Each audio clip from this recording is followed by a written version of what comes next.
I stand where kings once leaned, stone worn smooth by hands that believed they were permanent. The balcony opens to the night sky, and the wind carries the smell of cold iron and memory. I am no longer king, yet my spine still remembers the posture. Crowns do not vanish when set aside.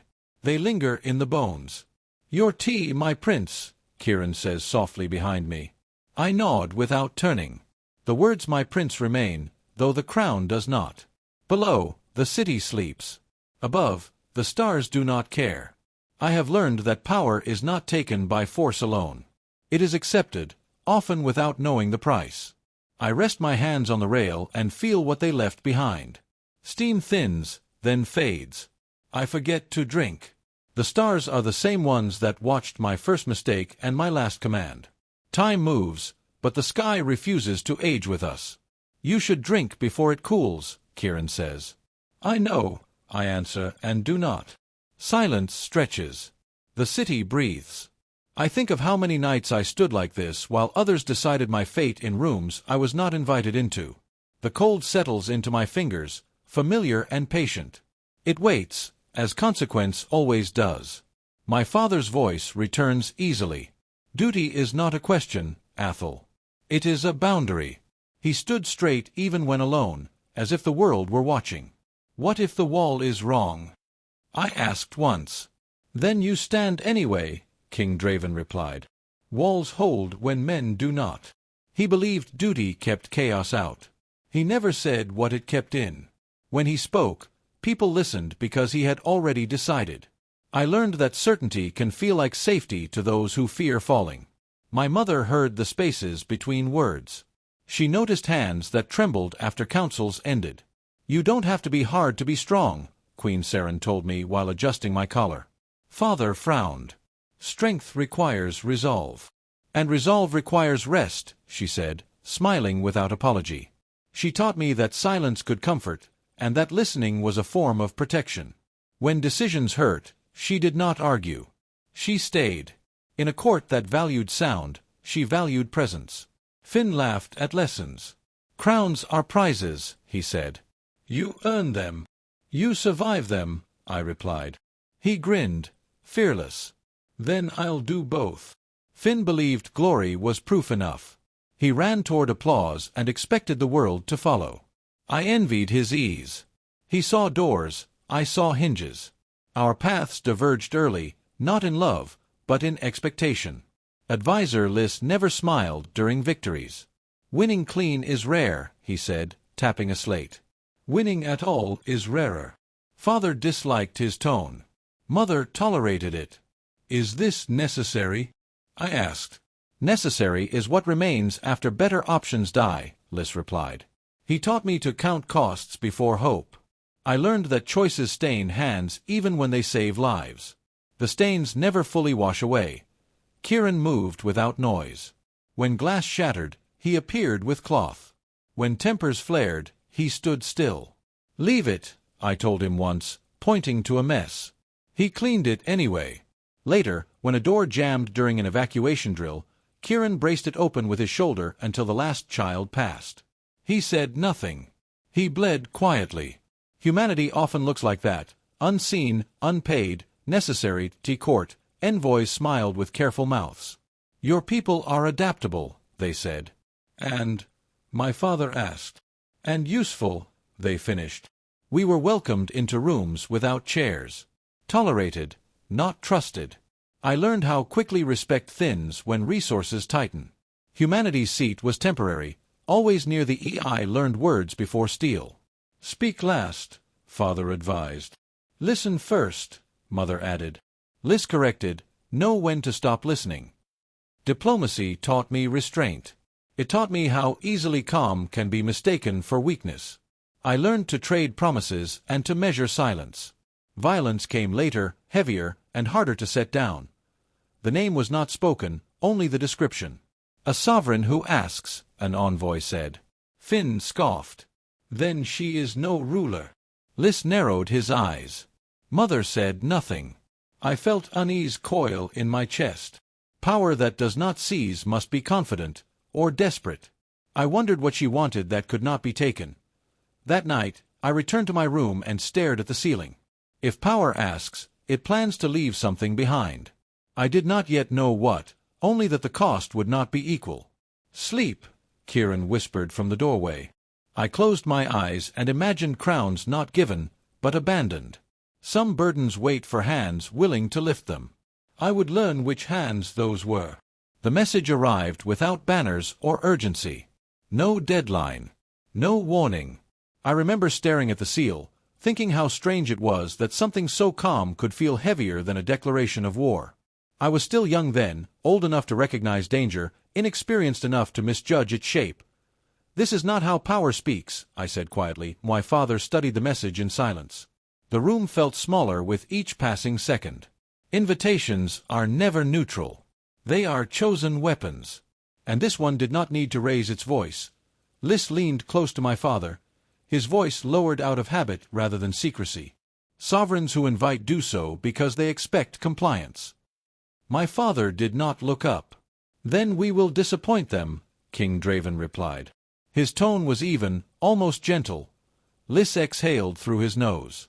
"Or educate them." I watched their exchange and realized both men were afraid. I said nothing. I was learning that silence sometimes listens better than speech. The journey was smooth. Too smooth. Servants bowed. Doors opened before we reached them. Even Kieran, ever silent, shifted uneasily beside me. "We are being welcomed," Finn said. "No," I thought. "We are being assessed." When we stepped into that hall, I felt the weight of every choice humanity had ever made press against my chest. I did not yet know why. The alien queen remained seated. No guards. No display. Her stillness commanded the room more completely than any throne ever had. My father inclined his head. "We answer your summons." She regarded us without curiosity. Without hostility. I felt suddenly small, not because she diminished us, but because she did not need to. "You are punctual," she said. "That is our custom," my father replied. Her eyes shifted, briefly, to me. Custom reveals character. No threats followed. No demands. The silence itself felt deliberate, as if she were waiting to see which of us would break first. "There is a responsibility," she said, "that remains unclaimed." Lys stiffened. Finn leaned forward and my father asked, "And you offer it to us?" "Yes." The word carried no relief.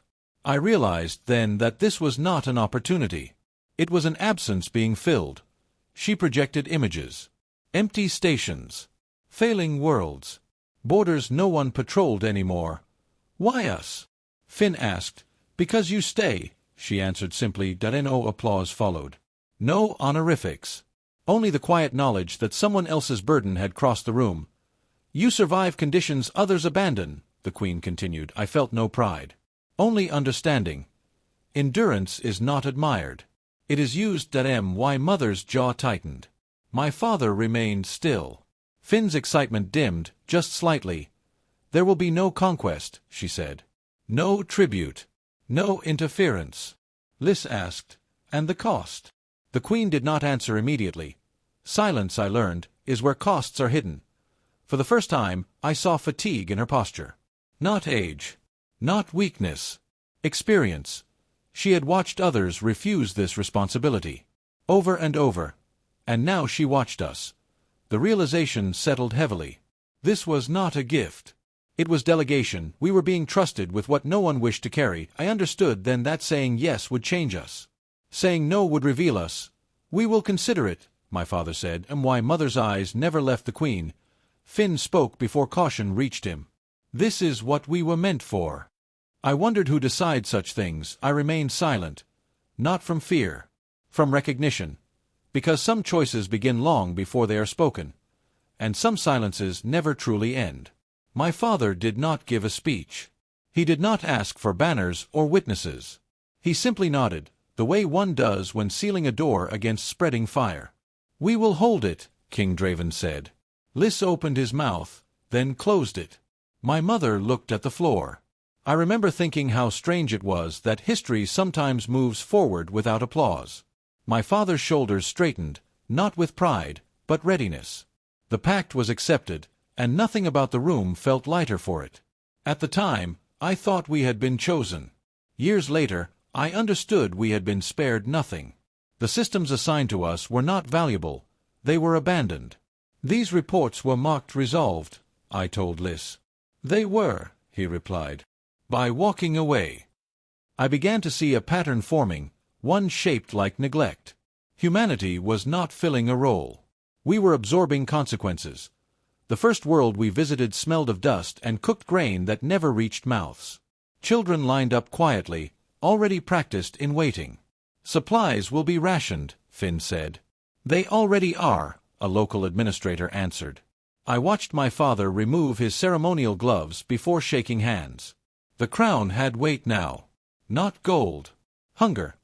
The refugees gathered around our landing craft, not cheering, not pleading. How long? One woman asked. My father paused. As long as needed. That answer changed everything. Kieran handed out water until his hands shook. No one asked our names. They watched our boots, checking if we would turn back. Diplomatic halls echoed with old promises. Signatures meant nothing without presence. These agreements are void, a foreign delegate said. They are unfinished, my mother replied quietly. I learned then that peace collapses not with violence, but with absence. We signed anyway. Someone had to. Everywhere we went, calculations had already been made. Cost exceeded value. Lives became numbers. Withdrawal was logical, Liss admitted.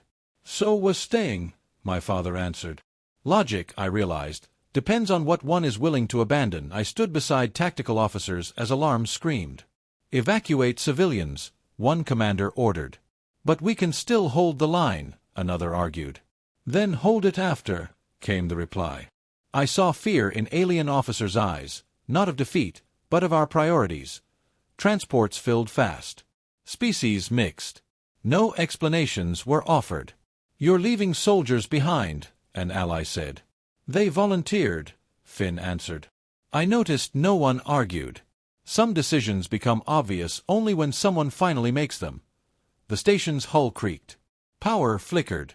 Bet you dinner this thing collapses before I finish my shift, a technician joked. Pay up in advance, another laughed. I smiled despite myself. Humor, I learned, is how courage breathes. Names were read daily. Fewer each time. We'll remember them, my mother said. We already do, I replied. Grief stopped arriving like a storm. It became weathered. My brother grew quieter. This wasn't how I imagined it, he admitted one night. None of us did, I said. He nodded, staring at casualty lists instead of stars. She attended every memorial. Never cried. Are you all right? I asked. She touched my hand. I am still here. I understood then that endurance wears many faces. Reports softened. Words bent. We cannot tell them everything, Liss said. Then tell them enough, my father replied. I watched morality thin under pressure, not from cruelty, but necessity.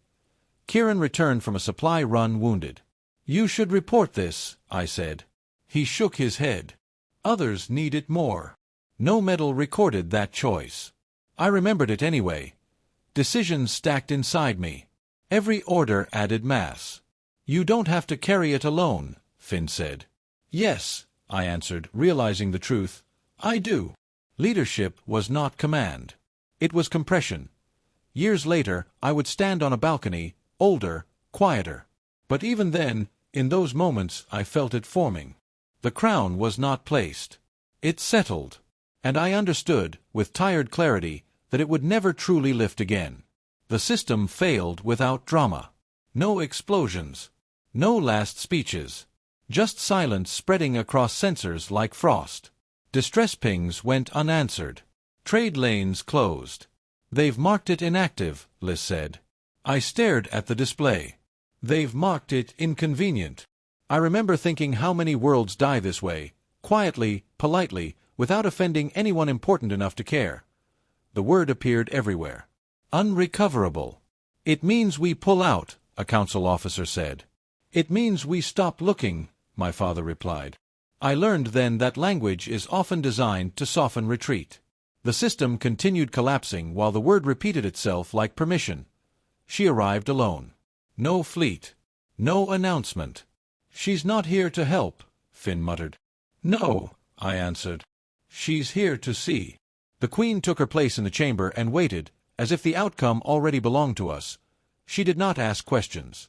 She observed. I felt it then, not pressure, but expectation. This was not intervention. It was assessment. We were not allies in that moment. We were a test that had reached its final stage. "We lose standing if we proceed," one voice warned. "We lose credibility," said another. Outside the chamber, time continued moving forward without concern for reputation. "They won't survive the hour," I said. Silence followed. I realized how rare it was for truth to interrupt politics. Liz turned to me. "Once this is done, there is no undoing it." "I know," I replied. "We would not be thanked. We would not be forgiven. We would simply be remembered differently, if at all." Walking away required no courage. Only agreement. "This isn't our war," Finn said, though without conviction. "No," my mother answered quietly. "It's our responsibility." I understood then that ease is often the loudest warning. "Proceed," I said. The word felt heavier than any command I had spoken before. My father did not look at me. He nodded once. In that moment, I stopped being prepared. I became accountable. Authorization codes moved through the system. "These measures are irreversible," Liz said. "So are the consequences of delay," I replied. No cheers followed. No hesitation either. Some lines exist only until the moment they must be crossed. Power grids collapsed, ours. Evacuation channels filled with static. "Redirect energy," command reported.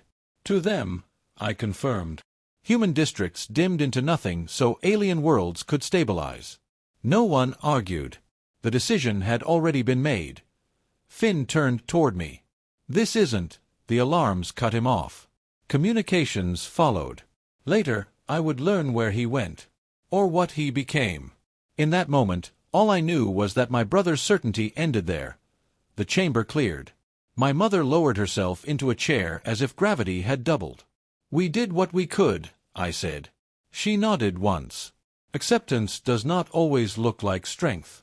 Sometimes it looks like stillness. Liz reviewed the final documents. "These will never trace back to you," I told him. "That is the point," he answered. He signed anyway. Morality, I learned, often survives only because someone agrees to stain themselves quietly.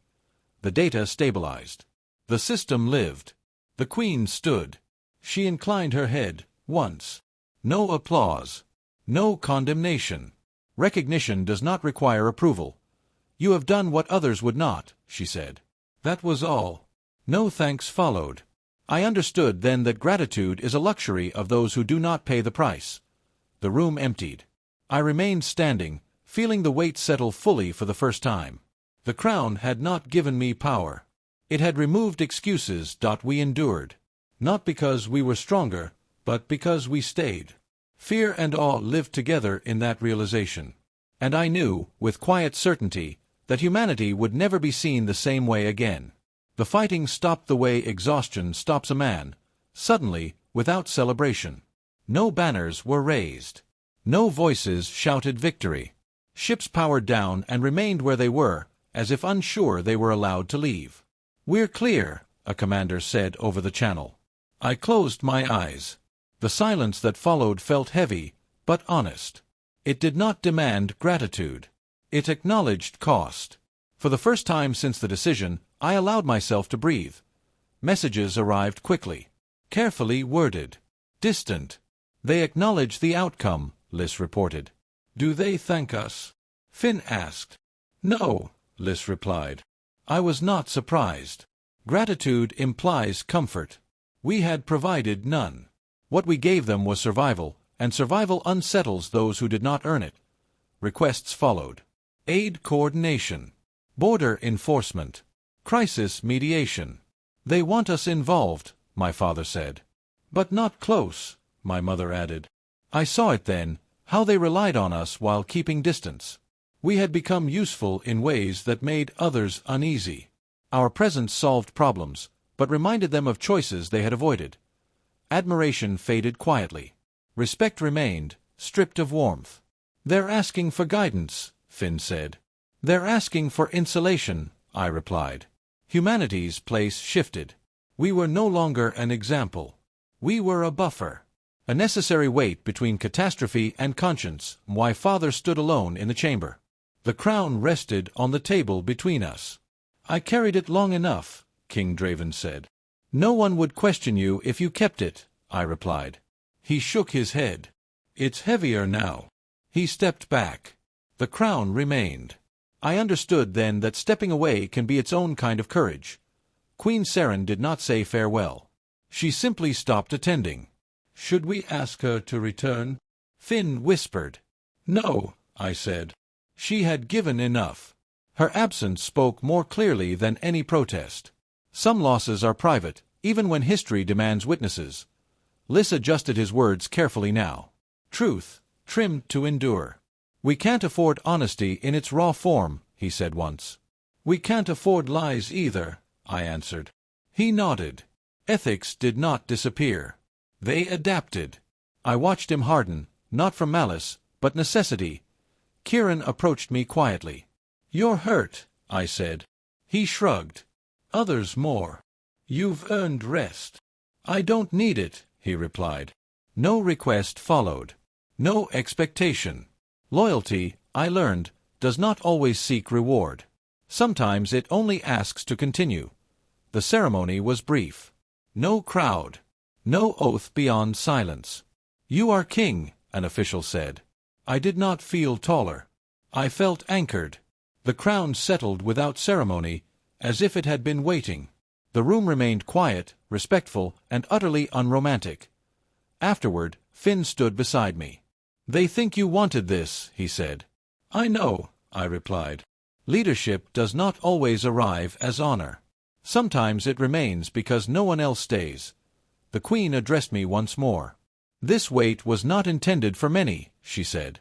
"Then why offer it?" I asked. "Because you did not refuse," she answered. Her honesty was colder than deception. "You endured," she continued. No praise followed. No absolution. Only recognition. As she departed, I understood the truth fully. Humanity was not admired for strength. We were relied upon for endurance. And that, I knew, would shape everything that came after. I returned to the balcony without ceremony, the same way I had returned from wars that no longer needed a king. Stone met my palms, worn smooth by hands older than mine. The air was thin and cold, familiar enough to feel honest. "You always come here," Queen Seren once said. "Yes," I had answered, "because it remembers me correctly." Now it remembered me alone. The crown was gone, but its shape remained, pressed into memory where weight does not fade. The cup rested beside me, steam long vanished. I noticed, and did nothing. "Shall I bring another?" Kieran asked from the doorway. "No," I replied. Cold tea suited the moment. Warmth would have been indulgence. Some things are meant to cool, and forcing them otherwise only lies to the body. I drank it anyway, tasting time more than bitterness, accepting what it had become. The stars remained fixed, careless of borders and titles. I had watched them as a child, as a king, and now as something quieter. "They never move," Finn once said. "They move," my father corrected him. "Just not for us." I understood that now. Empires rose, fell, and were forgotten beneath the same indifferent sky. Endurance was not written in the stars. It was written in those who stayed. We had never been the strongest. Not the oldest. Not the most advanced. "They respect us," Advisor Lys once argued. "No," I replied then, as I did now. "They account for us." Strength invites challenge. Endurance invites calculation. Humanity was never praised for its victories. We were measured by how long we held the line after others stopped watching. Fear followed endurance the way shadow follows light. "They think we don't know when to quit," Finn had said bitterly. "We know," I answered softly. "We just decide differently." That decision unsettled them. To endure without illusion, without promise of reward, was a kind of threat. It suggested a will that did not require admiration to function. The console chimed once. A single transmission, routed through channels meant for emergencies and diplomacy alike. From whom? Kieran asked. A civilization we have not met, I said, reading slowly. The language was respectful, distant, measured. It spoke of balance, cooperation, and shared responsibility. It did not speak of urgency. Those messages never do. They request guidance, the message concluded. And the price? Kieran asked. I shook my head. Not stated. Silence again. The pattern was unmistakable now. Offers arrive clean. Costs arrive later. I felt no anger. Only recognition. This was how burdens are passed. Wrapped in courtesy, I opened a channel and recorded my reply. What remains unattended? I asked. Kieran looked at me, surprised. They didn't ask that, he said. No, I replied. They never do. Leadership had taught me this much. The truth of any request lies not in what is offered, but in what is being abandoned. I set the console aside and looked again at the stars. Crowns are not bestowed by destiny or ceremony. They appear when others step away. They are not rewards. They are remnants, left where responsibility outlives comfort. I remained on the balcony as the night deepened. The message waited. So did the wait. Someone would answer. Someone always does.